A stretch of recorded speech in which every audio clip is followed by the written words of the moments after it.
Exit poll દ્વારા કરવામાં આવેલ જાહેરાતમાં એનડીએ સરકાર બનાવશે અને બીજેપીના પીએમ પદના ઉમેદવાર નરેન્દ્ર મોદી પ્રધાનમંત્રી બનશે।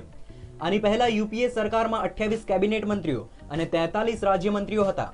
આ મામલાની જાણકારી રાખનારે જણાવ્યું છે કે ભાજપ સરકાર બની તો મંત્રીઓની સંખ્યા ઓછી રાખી ટીમમાં કંઈક સુધારાનો પાયો નંખાશે। નરેન્દ્ર મોદીની કેબિનેટ ટીમ: અરુણ જેટલીને નાણાં મંત્રાલય, मुरली मनोहर जोशी ने नाणा प्रधान के विदेश मंत्रालय, पार्टी अध्यक्ष राजनाथ सिंह ने गृह मंत्रालय, सुषमा स्वराज ने रक्षा मंत्रालय,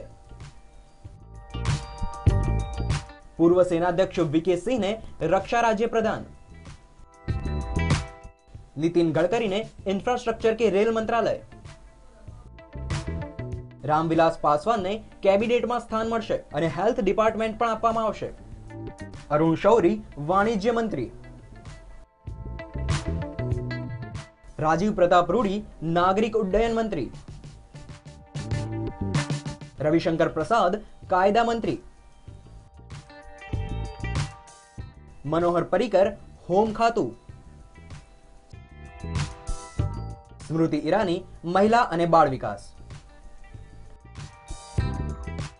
ભાજપના મોટા નેતાઓ હાલમાં 16 મે બાદ કોને શું આપવું તેની ચર્ચાઓમાં જોરે શોરે જોતરાઈ ગયા છે।